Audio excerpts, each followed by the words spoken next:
সকালে রান্না করেছিলাম সিম্পল আলু মটরের তরকারি। আগের দিন রাত্রে আমার বউ রান্না করেছিল নরম তুলতুলে প্রেসার কুকারে সয়াবিনের আজ ঝোল। আমি দুটো রেসিপি দেখিয়েছি। একটা আমার বর রান্না করেছিল, আর একটা করেছিলাম আমি। বর হচ্ছে সোয়াবিনের ঝোল রান্না করেছিল। আর যেদিনে রাতে বৃষ্টিটা শুরু হয়ে গিয়েছে, বলছে আমি আজকে সোয়াবিনের ঝোল করব। আর ওর হাতে সোয়াবিনের ঝোল সত্যি কথা বলতে অসাধারণ লাগে। একদম ব্যাচেলার যখন ছিল তখন থেকে সোয়াবিনের ঝোলটা রান্না করতো।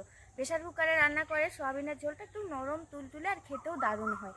কড়াই সিদ্ধ করলে কি হয়, সয়াবিনটা একদম নরম তুলতুলে হয় না। এভাবে সয়াবিনের ঝোলটা একবার বানিয়ে দেখবেন আমার বরের স্টাইলে, তাহলে মানে অসাধারণ খেতে হয়। আর যে মটর আর আলুর একটা তরকারি করেছিলাম, সেটা আমি একদম সিম্পল, দুটো রান্নাই একদম সিম্পল কম মশলার উপরে করেছিলাম।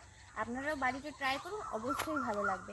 আর খুবই শর্ট, মানে কম সময়েই তৈরি হয়ে যাবে, ঠিক আছে। একটা আমি করেছিলাম, ও করেছিল রাত্রে, আর আমি করেছিলাম সকালে ভিডিওটা। তো দুটো মিলিয়ে একসঙ্গে করে দিয়েছি। তো অবশ্যই আপনারা ভিডিওটিকে দেখুন, যদি ভালো লেগে থাকে তাহলে লাইক, কমেন্ট, শেয়ার, সাবস্ক্রাইব করতে ভুলবেন না। সয়াবিনের ঝোলের রেসিপিটা তুমি বলবে না আমি বলবো? তুমিই বলো। আচ্ছা, সয়াবিনটাকে আমি ভিজিয়ে রেখেছিলাম। এক বাটি সয়াবিন নিয়েছি, ওটাকে ভিজিয়ে গরম জলে রেখে দিয়েছিলাম। তারপরে একটুখানি প্রেসার কুকারে তেল দিয়ে সয়াবিনটাকে ভেজে নিয়েছে। তারপরে আবার একটু তেল দিল, তেল দিয়ে পেঁয়াজটাকে দিয়ে দিল, তারপর দিয়ে দিল নুন, আর দিয়ে দিয়েছে আদা রসুন বাটাটা। এখানে আমিও একটু ওকে হেল্প করছিলাম। তারপরে আমি একটু চিনি দিয়ে দিলাম, আর একটু দিয়েছিল লঙ্কার গুঁড়ো। তো লঙ্কার গুঁড়ো দিতে বারণ করছিলাম, ভুলে দিয়ে ফেলেছে, কারণ লঙ্কার গুঁড়ো যদি দিয়ে দেয় আমার ছেলে আর খেতে পারবে না। তারপর লঙ্কার গুঁড়োটা তুলেও নিয়েছিলাম। যদি বাচ্চারা খায় তাহলে লঙ্কার গুঁড়ো দেওয়ার দরকার নেই, বরং গোটা লঙ্কা দিয়ে দেবেন, কাঁচা লঙ্কা গোটা। ওটাকে পরে মেখে খাবেন, ওতে টেস্ট ভালো আসে, আর লঙ্কাটা ফেটেও যাবে না, ঝালও হবে না। তারপরে আর কি, ভেজে রাখা আলু, সয়াবিন আর একটু দেখতে সুন্দর হওয়ার জন্য মটরটা দিয়ে দিল। টমেটোটা দিতে ভুলবেন না, টমেটোটা গলে আসার পরেই ওইগুলো ঢেলে দেবেন। তারপরে একটু জল দিয়ে দিন, একটু কষিয়ে নেবেন, কষিয়ে জলটা দিন। আমি আরেকটু চিনি দিয়ে দিচ্ছি এখানে।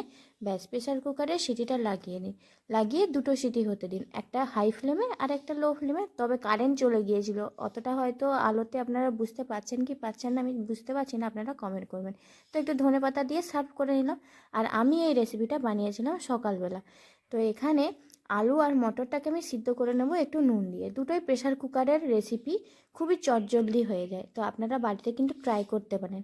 হয়ে গেল, একটা সিটি দিয়ে নামিয়ে নেওয়ার পরে কড়া বসিয়ে দিয়েছি। তারপরে দিয়ে দিলাম হিং, হিঙের পরে দিয়ে দিলাম জিরা, জিরাটা চড়চড় করে উঠবে। এখানে দিয়ে দিলাম পেঁয়াজটা, পেঁয়াজটা একটু মানে ট্রান্সপারেশন হবে, শুধু মানে কি বলে নরম হয়ে যাবে পেঁয়াজটা, ব্যাস। এইটুকু সময়ের মধ্যে আমি আদা রসুন বাটাটা বেটে এখানে দিয়ে দিলাম। ও, রসুন দেইনি, শুধু আদা আদা দিয়েছিলাম। তো আদাটাকে গ্রেটও করে নিতে পারেন, থেতলেও দিতে পারেন, এটা আপনার ব্যাপার, আদাটা ইউজ করলেই হলো। তারপরে আর কি, পেঁয়াজ, এখানে টমেটোটা দিয়ে দিয়েছি। শুধু পেঁয়াজ পেঁয়াজ কেন চলে আসছে বুঝতে পারছি না। তারপরে দিয়ে দিলাম একটু হলুদ আর জিরে গুঁড়ো। এরকম মশলাটা কষানো হয়ে যাবে, খুবই অল্প তেল লাগবে, এতে বেশি তেলও লাগবে না। তারপরে এখানে আলু আর সিদ্ধ করা মটরটা দিয়ে দিলাম। তারপরে একটু ভাজা ভাজা টাইপের হয়ে আসার পরে জলটা দিয়ে দেবেন, এরকম লাল লাল টাইপের কিন্তু ভেজে নেবেন, তাহলে অসাধারণ টেস্ট হয়। তাহলে কেমন লাগলো রেসিপিটা অবশ্যই আমাকে জানাতে ভুলবেন না। আর আপনারা যদি বাড়িতে ট্রাই করেন তাহলে কমেন্টে বলবেন কেমন হয়েছিল আপনার রেসিপিটা। তাহলে আসছি আরও একটি ভিডিও নিয়ে, ততক্ষণে ভালো থাকুন আর সুস্থ থাকুন। আর লাইক করতে ভুলবেন না। আর হ্যাঁ, বলতেই ভুলে গেলাম, চ্যানেলে যদি নতুন হয়ে থাকেন সাবস্ক্রাইব করে যাবেন। টাটা।